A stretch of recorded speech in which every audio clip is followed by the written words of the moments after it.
77 WABC and Bergen Newbridge Medical Center honor the life of legendary broadcaster and our friend, Ernie Anastas. Hi, it's Ernie Anastas. You know, your thoughts can affect how you feel. Bergen Newbridge Medical Center is the largest hospital in New Jersey, providing comprehensive, equitable, compassionate, and high-quality emergency inpatient and outpatient medical care, plus mental health services and substance use disorder treatment. The Bergen Newbridge team can address your total health needs in one convenient location. Call 201-225-7130 for an appointment or newbridgehealth.org. In the squadron, they called him Bullets, but we call him Greg Kelly. Greg Kelly is on the air on the Red Apple Podcast Network. Well, hello. Wonderful, wonderful, wonderful. So it's been 1 month, officially 1 month, and I lost 12 pounds, even 12 pounds exactly on this GLP thing. And I guess I'm one of 8 Americans who's taken the GLP, the fat shot, as some people call it, and 12 pounds. You know, at one point I got a little excited. I thought I was all the way down 14 pounds. And, you know, your body weight can fluctuate, you know, after a big spaghetti dinner or something like that, or, you know, it's artificially, but the average now is, it's no kidding, I lost 12 pounds in a month. And that's pretty freaking good, right? I think that's great. And have there been side effects? Occasionally I have felt nauseous, and I can live with that, I think. Yesterday it was getting pretty bad, and it stayed with me for a while. But that was only the second time I felt nauseous. The first time was, I don't know, like the day after or so, I felt like, oh boy, I don't feel so hot. And then it went away. And I never really think much about food, but that kind of changed about a week ago. And I don't know. I hope I can lose another 12. I'm committed. I just got another shot. You get the shot once a week, and they put it right in your stomach. And it doesn't hurt, interestingly enough. The needle is so thin, it just doesn't hurt. It didn't bother me.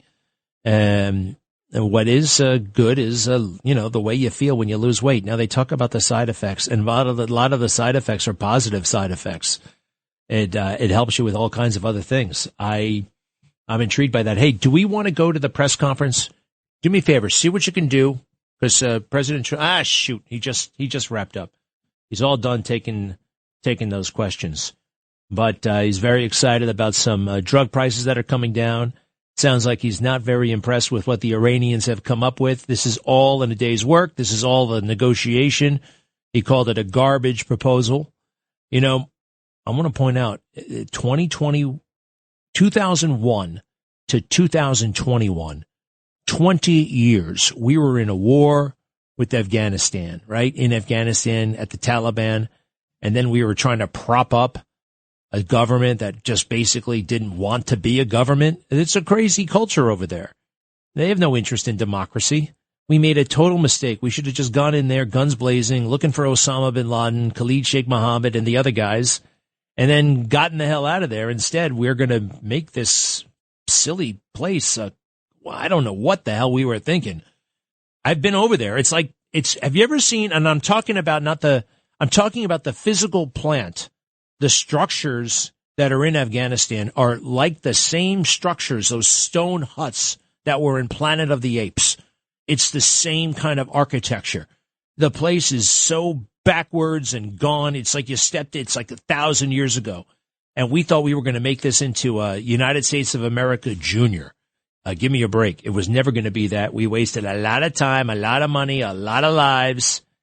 And, but I never heard the anxiousness, right? Oh, when is this war going to end? We just accepted it. It was going to go on for, whenever. It's just going to, nobody really cared. Nobody ever talked about it. I can tell you that. Nobody ever, I'm pretty mindful of these military issues, right? And in my daily life, it just never came up. Nobody gave a damn about Afghanistan. And people really didn't give a damn about Iraq either. It was just background noise, if that. And it was considered also a bipartisan problem. That's also part of it. George W. Bush came up with these wars, but guess who approved them? Democrats, Hillary Clinton and the rest. So they were both kind of both responsible. So therefore, hey, why don't we just keep this on the down low and the American people won't notice? It's amazing that they kind of got away with that. Now, this war, obviously, President Trump initiated it. And is that why I can't hear the end of it? Is that why? Is that why? I think it might have something to do with it. You know, we had a big conflict with Libya that went on for almost a year. Libya, we had missions, thousands and thousands of missions. We had naval, we had all kinds of things going on over there. And the only thing I really remember about it is, well, Benghazi, which was before that. And also, what else do I remember about that? When they got, and I think it was before it as well, when they got Gaddafi. Did you see that? You ever looked up the video of when they find Gaddafi hiding under a little bridge and what they do to him? Oh, my gosh. I mean, I don't like any, I don't have anything nice to say about Gaddafi. What do I know from Gaddafi? I'm sure he was ruthless, this, that, and the other thing. He was a Middle East dictator, for crying out loud. I'm sure he had people killed. But then again, I don't know for sure. Did he deserve a knife shoved up his rectum? Excuse me, but that's what happened to him. He was sodomized. Yes, they sodomized that man. And then they killed him, and then they put his body out. Oh, just nobody should die like that. Nobody. I don't care who the hell you are. But that was, again, just background noise. Now it's Iran. And gas prices. You know, gas prices right now are $4.50 on average nationally. I know. California's $7. Well, that's California's doing, isn't it? California. That's the People's Republic of California for you. There's all kinds of crazy taxes and regulation that's made things even more expensive in California. That's not President Trump's fault. Anyway, $4.50. Is that high? Yes. Is it higher than I'd like? Of course. It's higher than anybody would like. Is it a record high? Far from it. Far from it. We're about 75 cents at least behind the record price of gas. $5.25. And when did we actually, it might have been a little bit higher. Let me get that highest gas price average. It was well over $5. And it was in the spring and summer of 2022, 4 years ago. And nobody seems to give a damn about that one, huh? Is that everyone's kind of fine with that? It's just amazing to me. I watch the coverage. It's hyperventilating about gas prices. And 4 years ago, it's true, they were hyperventilating about what? What was in the news in the summer of 2022? What was you know what it was? Crazily enough? January 6th, baby. It was all January 6th. What did the president know? And how could he have said those things? And oh, my God. And Sean Hannity called the president and said something. And those stupid hearings. And they didn't even fool anybody. That's another thing. That's another thing that's interesting. I talk about what regular people are talking about. People weren't talking about the war. They certainly weren't talking about January 6th. Even it was being shoved down their throats. Oh, January 6th. Just to create like a stink around President Trump. Just to create a cloud around him. Oh, President Trump. Yeah, it seems like he's really not doing right. All that stuff. January 6th and Stormy Daniel, my goodness gracious, he can't be president again.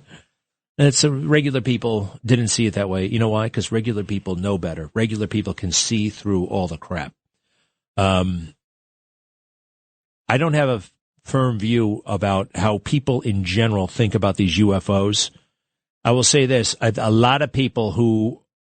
are a lot more people now who think that there are UFOs and the government is lying to us about them than we used to have. And that may be, look, I don't believe it. I don't believe in these UFOs. I don't think they're coming from some faraway planet or some faraway star. It's not happening. However, there is very compelling, what do we call it, circumstantial evidence that we are not alone in this universe. There's also very, very compelling evidence that we are completely and totally isolated. Now, you know that guy, what's his name, Brent Sadler? Who's the guy who's on with Bill O'Reilly's deputies? He's very good. It's very good. He talks about how one of the ways he manages his problems is he looks into the stars at night and he realizes his problems, very, very small compared to the universe, right? Infinitesimal. He feels very small, and that's a way to process. You think it's the biggest problem in the world, but I look out there and I see the trillions, kabillions, gajillions of stars, and I don't feel, it just suddenly takes on. Number one, that approach doesn't work, all right?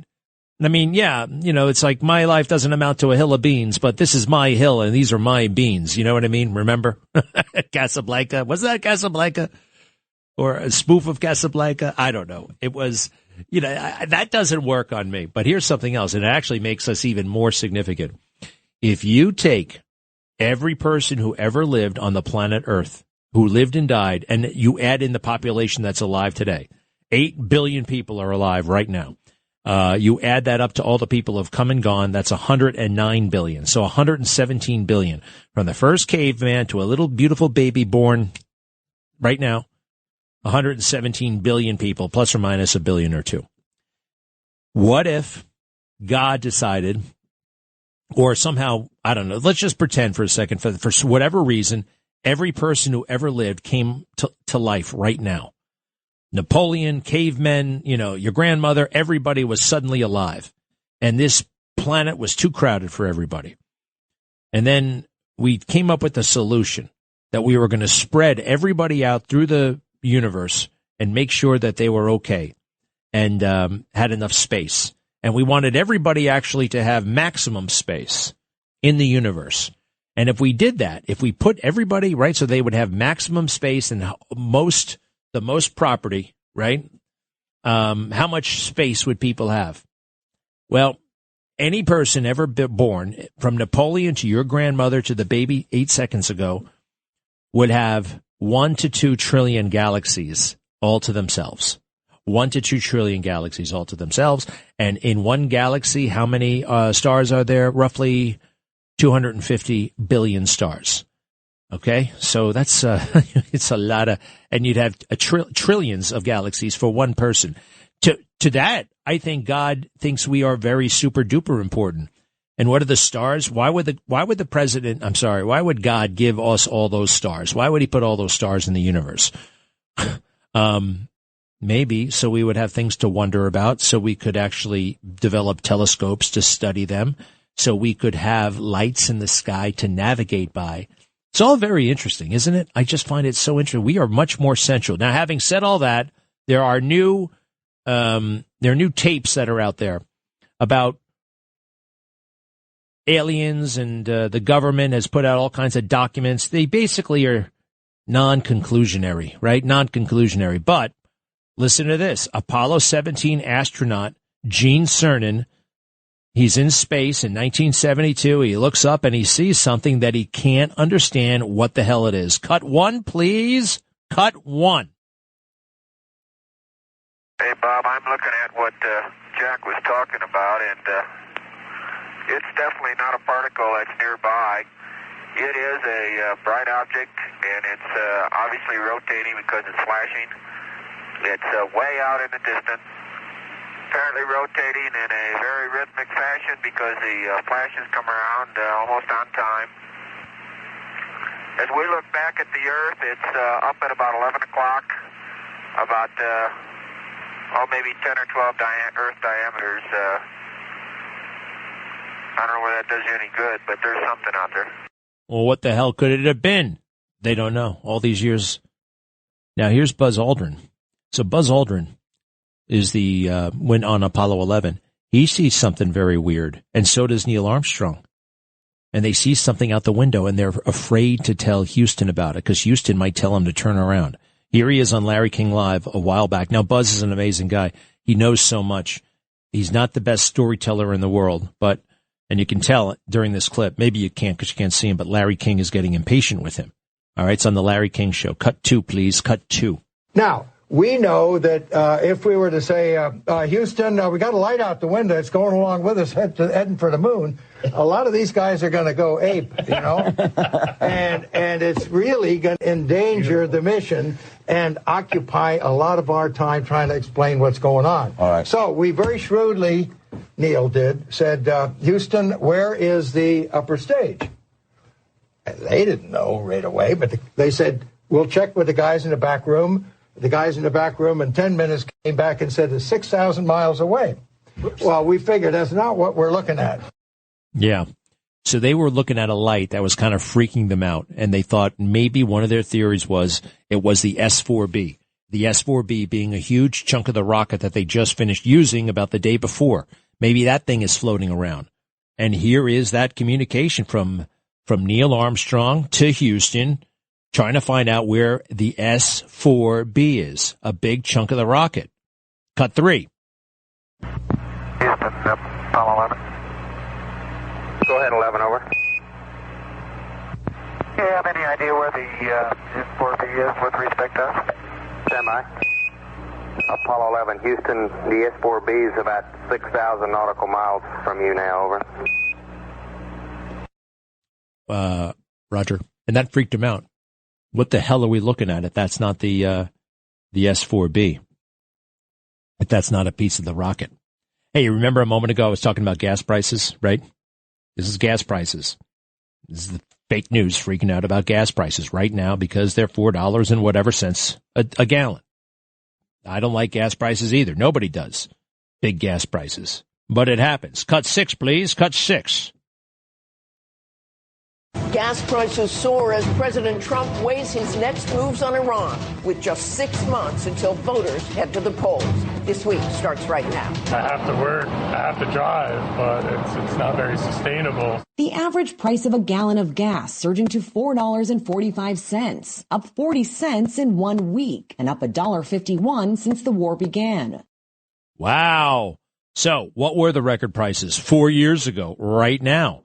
And what the hell were they talking about 4 years? This is amazing to me, but it's confirmation of fake news bias, obviously, but more than fake news bias. You got $1 trillion operation there, the fake news, trying to win the Democrats, the midterms, right?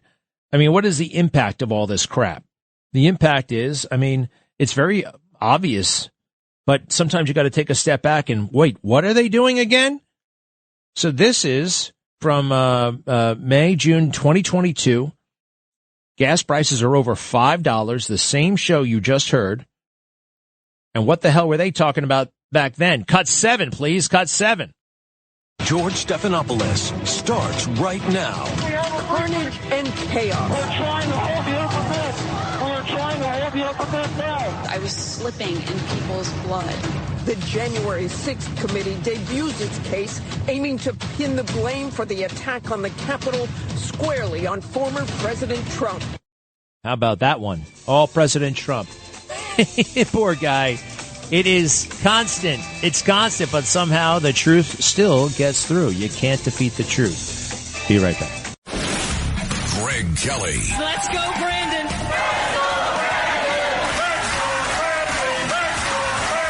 On the Red Apple Podcast Network. Roger Stone here. Your dollars are losing ground, but gold isn't. American Sovereign Bullion helps you protect your wealth through real, tangible assets. Through their nationwide wholesaler network, you get some of the best pricing on gold and silver delivered straight to your door. Since 1912, the U.S. dollar has lost 97% of its purchasing power. Meanwhile, gold continues to prove its strength. So call 844-272-2428. That's 844-272-2428. Or visit DyingDollar.com to request your free gold and silver guide. That's DyingDollar.com. Greg Kelly. On the Red Apple Podcast Network. Man, I meant to go see the Michael Jackson movie. Everybody, I want to see it while it's still in the movies. I don't want to see it on Amazon Prime. I want to see it while it's in the damn movie. Here is the trailer for Michael Jackson, the movie. It's just called Michael. And I like it that, they tried to ruin him posthumously. Actually, they tried to ruin him while he was alive also. Child molester. Totally fake. Totally fake. He had a great big target on his back. Yes, he was eccentric. Yes, he was very talented and rich and, unconventional lifestyle, but he wasn't a predator. There was this whole big landmark series on him in GQ magazine of all places about how that case was a fraud. It's fascinating. I mean, there were people who thought, well, we won't be able to listen to Michael Jackson movie after that Oprah special came on. And that Oprah special they were full of it. And there are great people in the Jackson family. And anyway, I'm glad that they're still thriving. The Michael Jackson movie is a hit. Cut 12, please. Cut 12. Just have all these songs in my head. Just gotta get them out.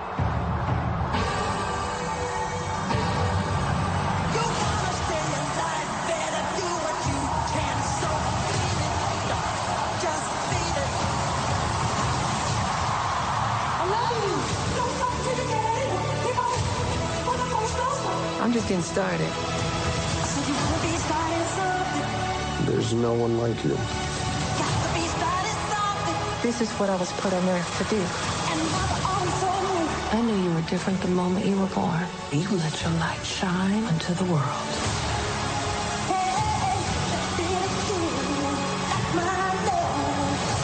You're the greatest of all time.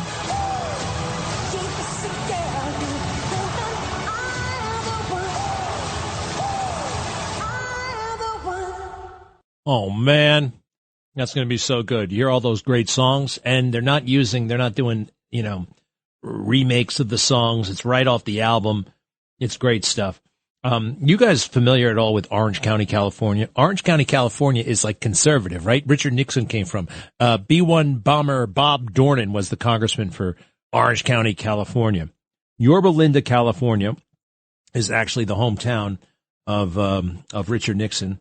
And they had a event this weekend where a biological male won the whole gosh damn thing, a track and field meet, and at a girls' track meet, a biological. I thought that this was, no, it hasn't been eradicated.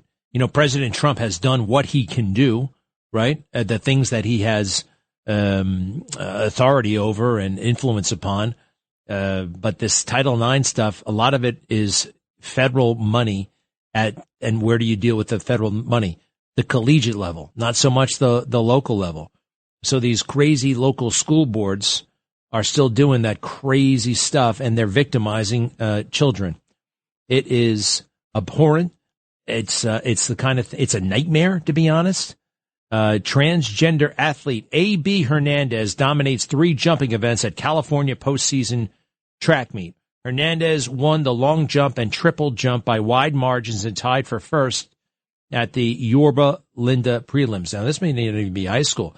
California postseason track meet on Saturday opened with a Save Girls Sports rally outside the gates and ended in familiar fashion as one athlete again separated from the field in the jumping events, highlighting growing concerns over competitive fairness in girls' sports. It was a CIF Southern Sectional Division preliminaries. What the hell is that, by the way?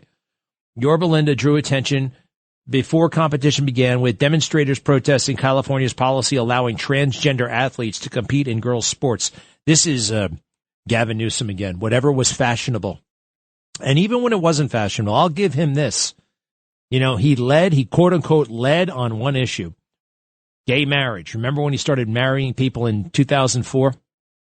And there was a lot of resistance to that, even in the Democrat Party. A lot of people think that George W. Bush won re-election because Gavin Newsom was all into the gay marriage in San Francisco. Inside, the focus turned to the jumping events where biological male A.B. Hernandez, a senior from Jurupa Valley, competed against women and finished first across 3 competitions with dominant performances. Hernandez, a trans multi-sport athlete previously involved in girls volleyball, won the long jump Division III prelim. Can we call the cops on this, for crying out loud? The triple jump Division III prelim by wide margins and tied for first in the high jump division. An athlete with past ties to Hernandez, let's see here, Reese Hogan tied with Reese Hogan. The long jump separated the field. Hernandez posted 20 feet 4.25 inches. The next closest finisher was 19 feet 1.5 inches. That's a foot. It's a bloody foot. Are you kidding me? This is crazy. Girls are being threatened still.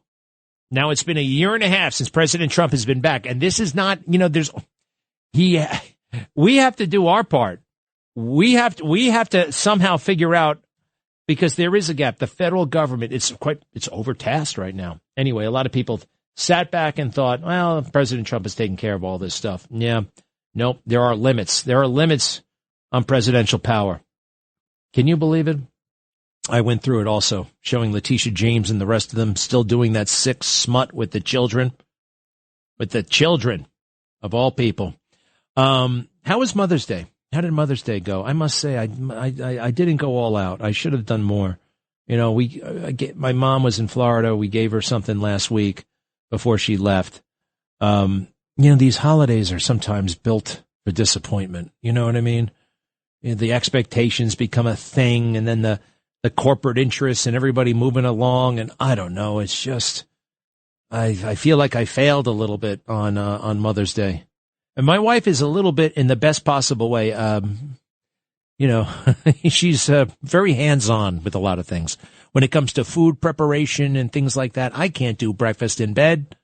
You know, she doesn't want crumbs in the bed, you know what I mean? So she insists on making the brunch, and she's winds up working like crazy, and it's just not the way it's supposed to be.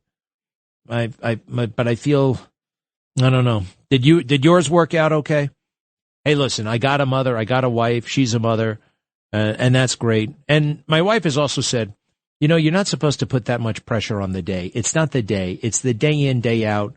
You know, it's the life. It's the execution of life. Every day is kind of a beautiful thing, right? Every day has got to be savored, and you got to have victories every single day. It's not just the big moments, right? Oh, now let me put that away for a moment. You know, one of the things that Zoran Mamdani said when he became mayor was, I'll never hide from you. I'll always listen to you. Now, I know I used to work at City Hall every single day, and I noticed when I worked at City Hall, I was a reporter. I had to go there. I covered politics. And you didn't actually need a press pass to come in. You know what you needed? You had to go through a metal detector. You had to go through a metal detector. City Hall is a public place. By definition, it's a public place. The public has to have access to it. And they did until Mamdani showed up. Now, they have security gates. I understand you got to keep maniacs away, and you got to protect people who are threatened, of course, right? You got to be prudent. So they had a metal detector there, and they had cops there. But now the cops are there to prevent anybody from coming in. Anybody. Unless you are, you know, approved ahead of time, and you're there to, who knows, you got to have business. Like, you can be a citizen and just go there and watch things. Not anymore. Not anymore. Listen to this lady. She runs a nonprofit. She advocates for the retired.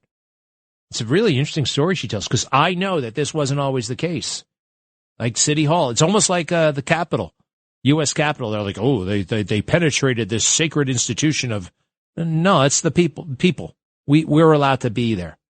That's what it's about. You guys work for us, including New York City City Hall. Cut 23, if you don't mind. Cut 23. Imagine coming all the way to City Hall, thinking you're going to walk into City Hall like you usually do to ask for an appointment. Because that's where democracy starts, right? Being heard. So you walk up to the gate of City Hall, and you're met by a police officer.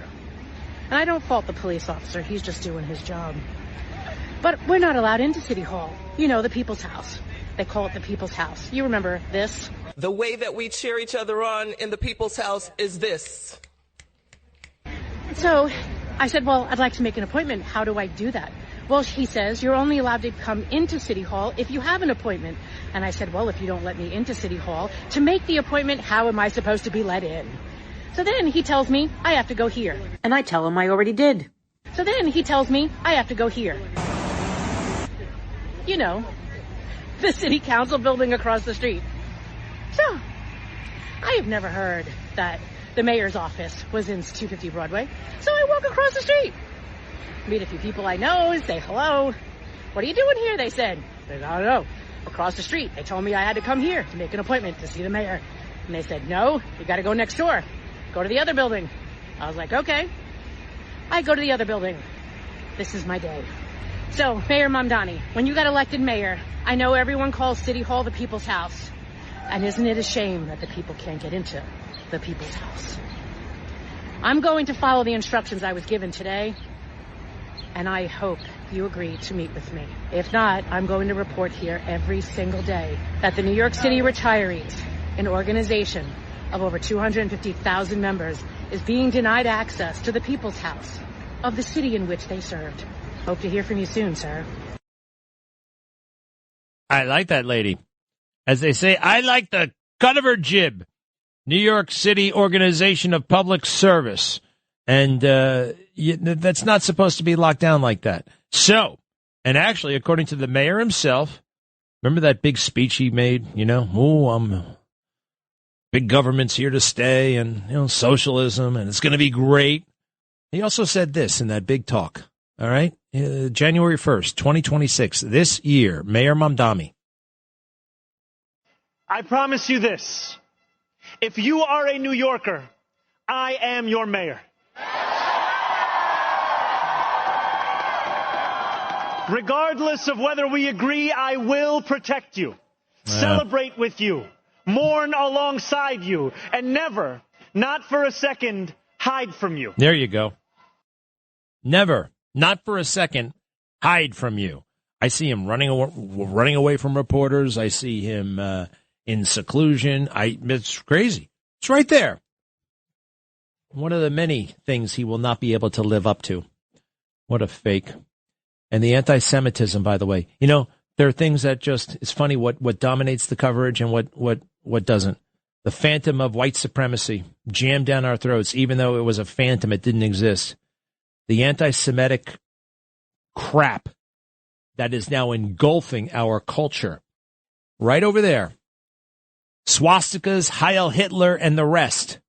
And not a gosh damn bleep out of anybody, including the guy who works right there, Chuck Schumer. What in the hell happened to you? Mr. Middle Class. Mr. I'm going to fight for the little guy. Mr. Working Man. What would your parents think about you right now? They would be disgusted.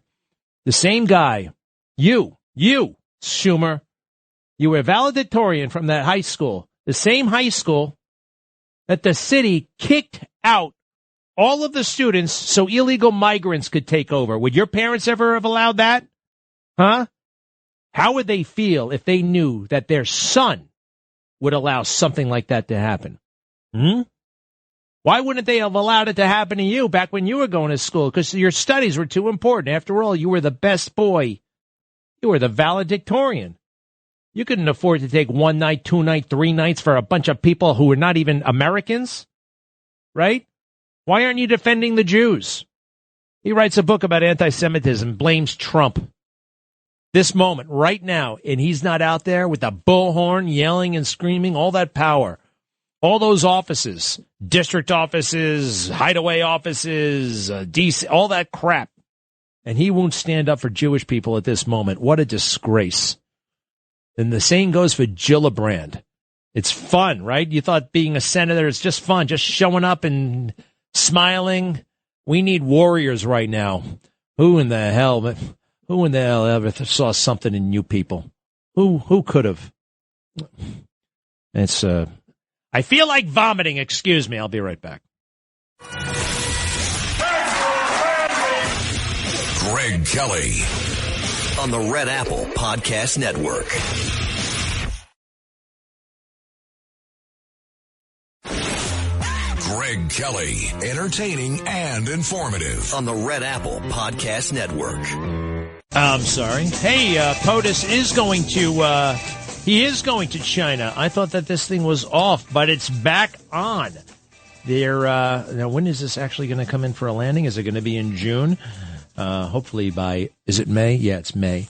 Every time I think about months, I think about my weight loss journey, right? 12 pounds so far. Hopefully another 12 pounds in the next month. I've been on this for a month. 12 pounds off.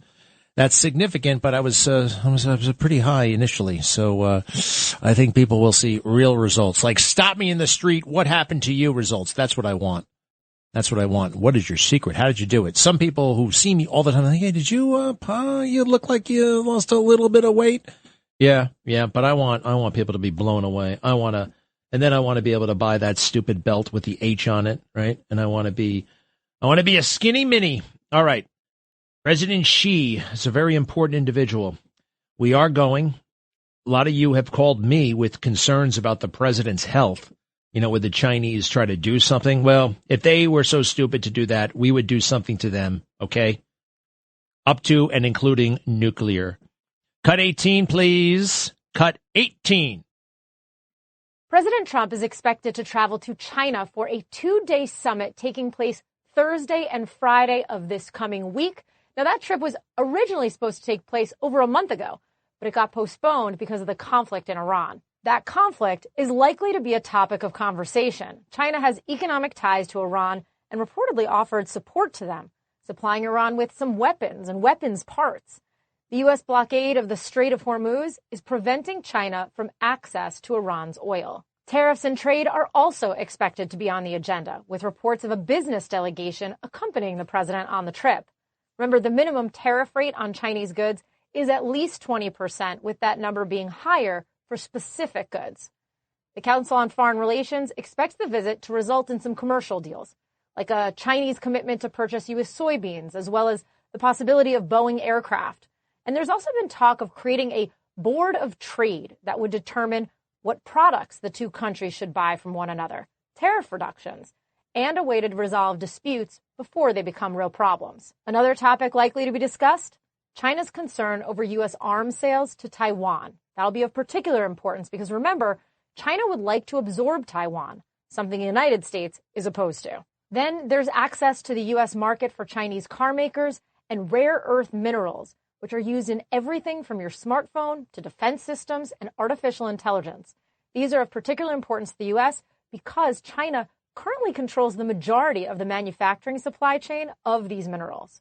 Now, as for the two men, they declared a 1-year trade truce back in November of 2025, and Trump has been pretty consistently maintaining that he has a good relationship with China's President Xi.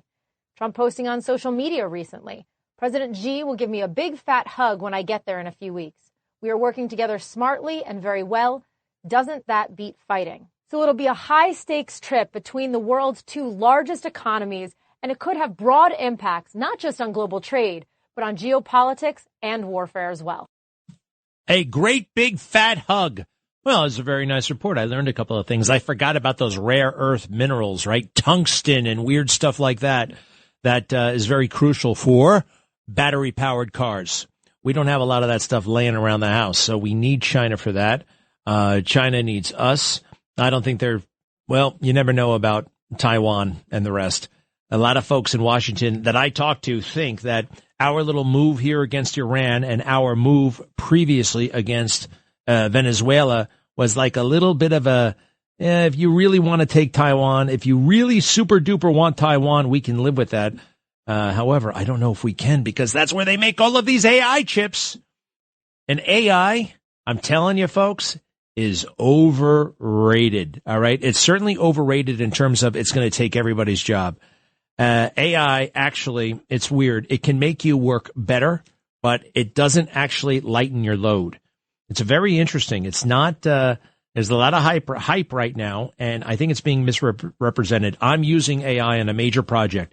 This project used to take me, I would do one every 3 weeks or so. It's a writing project, and it would take me a couple of very intense days. The same project is now taking me with AI 2 months so far, 2 months with no end in sight. Now, the project is better. The quality is better. But, I'm sick of this thing. I want to bring it in for a landing. And it's a very unique experience that I'm having. AI allows more. I thought it was going to do all the thinking for us. No, it doesn't. It'll do the executing, but you got to do the thinking. And since it can execute pretty well, it gives you more time to think. And then you go in other directions. It actually is a force multiplier for your mind, if that makes sense. I think it does, right? A little bit. Hey, the other thing I wanted to mention, you think President Trump and you think any president is really, really super duper in charge, right? That if he doesn't like something in the executive branch, he can pick up the phone and get something done about it. It's not true. It's not true. Presidents for decades have been frustrated and thwarted by the great big bloated bureaucracy. And if they don't want to fire an employee, president can yell and scream and shout and order somebody to get fired, and it doesn't happen. Anybody remember when Mrs. Kennedy was about to give birth to that child, and they set up a nice bedroom for her on an Air Force base? Famous phone call. There was a big story about Mrs. Kennedy's baby suite at an Air Force base. And they bought all kinds of furniture from Jordan Marsh in Boston. And it was leaked to the New York Post or the Washington Post, and they put big pictures of this furniture in an Air Force base for Mrs. Kennedy. And when John F. Kennedy read this and he saw this stupid Air Force officer posing in the picture, he went nuts. You ready? Let's listen to this. General? Yes, sir. That Air Force has caused itself more grief with that silly bastard. Did you see the Post this morning? Yes, sir. I'm looking. See that fellow's picture by the bed? Yes, sir. And you see that furniture they bought from Jordan Marsh? What the hell do they let the reporters in there for? Are they crazy up there? Now you know what's going to do. Any congressman's going to get up and say, Christ, if they can throw $5,000 away on this, let's cut them another $1 billion. You just sank the Air Force budget. You're crazy up there. Are they crazy? That silly bastard with his picture next to the bed? Sir, I'm appalled, but... Well, I'm appalled, too. Now, the thing of the matter is, I'm going to get that furniture. I've just told Sylvester, you can talk to him. I want to find out if we pay for that furniture, because I want it to go back to Jordan Marsh. All right, sir. Then I want that fella's incompetent who had his picture taken next to Mrs. Kennedy's bed, if that's what it is. I mean, he's a silly bastard. I wouldn't have him running a cat house. And that Colonel Carlson, who let in Larry Newman and those reporters, is he crazy, too? Christ, they're not all incompetent. Is that the way they're throwing money around over there? You better look into it, and especially when you told me that they hadn't spent a cent. Well, sir, this is obviously... Well, this is obviously a up. That's okay. That's right. He said F up. He used the F word, but he wanted him moved. He wanted that guy moved. And he said even on the tape, well, why don't we send up, there's another phone call. I'll get that for you too. They want to send that guy to Alaska, right? Cause he's so bad. And, but the president says, not for this, but for incompetence. You know, why don't we send his ass up to Alaska when no one's looking? Not for this, but for incompetence, because this would have been too personal. This would have been too close. And anyway, the guy, they found him, the officer, and they tracked him down, and he was never disciplined for it. It was a major public relations fiasco. He was never in trouble. He never got transferred, even though the president of the United States wanted that done. So, you know, you think the president can get things done. I don't think he's controlling the FBI right now. They have so effectively sidelined Kash Patel because Kash Patel foolishly decided to, I don't know, number one, have a girlfriend. It's okay to have a girlfriend, but you can't make her like the first lady of the FBI when it's just your girlfriend. It's another thing when it's your wife. So she's a nice girl. She's very pretty. And he's flying her around on jets and giving her security. And, I mean, marry that girl for crying out loud. It would be more explainable, more understandable. Right now, that bureaucracy is running you. He's not running the bureaucracy. Be right back. Thanks for listening to The Greg Kelly Show. You can hear The Greg Kelly Show weekdays at 12:15 on 77 WABC. If you like the podcast, share it with your friends and listen anytime at WABCRadio.com and download the WABC Radio app. Hit that subscribe button on all major podcast platforms. Plus, follow WABC on social on Instagram, TikTok, Facebook, and X. See you next time for a new episode so you never have to wonder. What the heck is going on here?